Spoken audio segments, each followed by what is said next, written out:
but is not a fan of vitamin D. I suspect you talk about supplements like some of us. Thoughts, sir? Let me put it this way.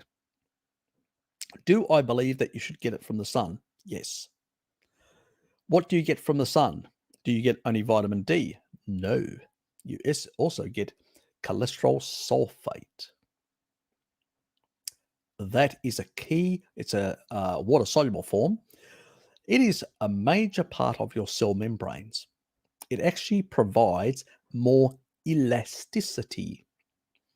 It's better structural material for your cell membranes. Remember, you've got hydrophilic and hydrophobic parts of your, bilayers. Those hydrophobic types. Hydrophilic types. Need this. And guess what else it does?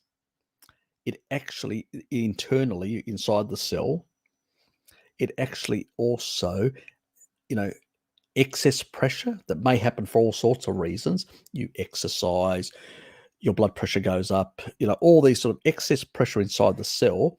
Actually, when you've got cholesterol sulfate, it actually provides better elasticity and better strength to the cell under pressure. I mean, we've talked about how taurine regulates it, but, so the sun is very important for that reason. On top of that, nitric oxide synthesis, also another important thing. And there's a number of other benefits as well, some additional improvements in cytochrome C in the mitochondria and a number of other things that have beneficial effects. So I'm not a fan either of promoting people taking vitamin D supplements and avoiding the sun. Well, that's not it. But on the other hand, our food supply isn't what it is. And unless you're eating basically things like cod liver oil from a good source like Rosita, but even then, it's very low in the primary, secondary oxidative products and all that. But there are still some, if you're in a low carbohydrate, in a healthy state, you can refresh those fatty acids. You can deal with a lot of that intracellular antioxidants much better. So it's less of a problem. But if you're not getting those sort of things in through the food supply or whatever, also, we don't work outdoors anymore.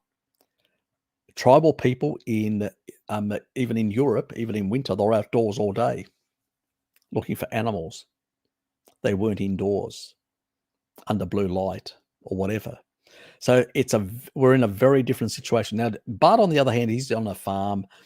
He basically goes outdoors and stuff like that. He goes for a lot of walks and stuff like that. He does a lot of outdoors activities on the farm as well when he's not doing his YouTube stuff. And that's why he doesn't watch much of other people's content, because he does get out. And so he probably gets far more exposure. And for him, no, it's not a requirement in that regard. Now, is vitamin D as a supplement, the best way to go? No, best to get it from the sun, but that's not practical for everyone that are office workers. So I have to cater for people like myself who are office workers who are not going to get enough, because we go out, I walk in 20 minutes, then I basically have to work in my work. Then I go out for half an hour at lunchtime. Then I actually in the afternoon, if that, but mostly it's usually in winter. So I'm probably getting about an hour's exposure in a very low UV environment, which means I'm going to generate very little. And unless I eat a lot of other foods that are high in vitamin D, that's not going to work.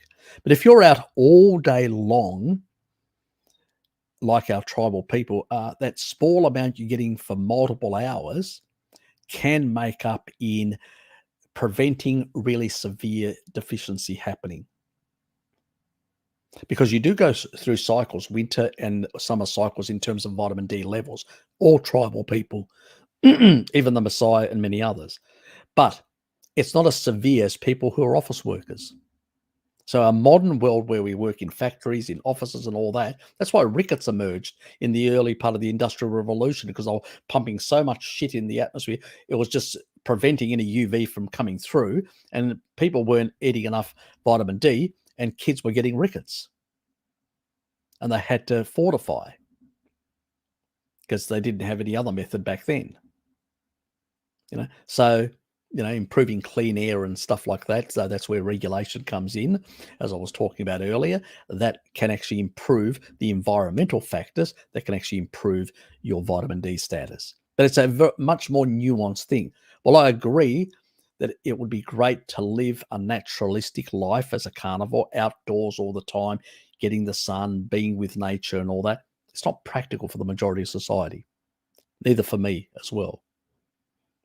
So when I do it, I say, do it at midday. If you're going to take supplements, it has to be at midday. If you take it in the evening, it will stuff up your sleep patterns. So take it in the midday, like 11 o'clock, 10:30 to 11. Take it then. I usually take it at 11 because that's when I stop my time restricted feeding. And I will have it at 11, and I'll have at the same time some cream for better absorption. So that's how I sort of do it. And I'll have something fatty as well. If I'm not having cream, I'll have some, biltong that's got a lot of fat on it, or I will basically have something like, sometimes I'll have like smoked bacon, and I'll have it cut in small pieces, and I'll have a bit with brie, and it'll be smoked bacon with brie, and I'll have that with my supplements of in the winter 10,000 IUs, in spring and autumn 5,000 IUs, for the first 2 months of autumn. Sorry, for the last 2 months of autumn, and for the first 2 months of spring, like now. And once I get into summer, like now, outdoors, I'm getting it from the sun because I want better nitric oxide, I want cholesterol sulfate, I want all those sort of things. So, it's one reason why when I retire, I sort of am thinking about going to the tropics for that reason. I do want to get my stuff. But if you're basic, and this is the biggest problem with us, we do not live ancestrally. So to argue that, we don't need a vitamin D supplement, it doesn't really make sense for me personally. But, Bart's lifestyle, probably is indicated that he doesn't need it. But for me, I believe that, yes, it is. I won't need it when I'm in the tropics, or I'm doing more outdoorsy stuff. So I won't need it then, and I won't bother. But, if I was in the Mediterranean, living on a Greek island and being outdoors all the time, I wouldn't bother at all. So it really depends on your circumstances and all that.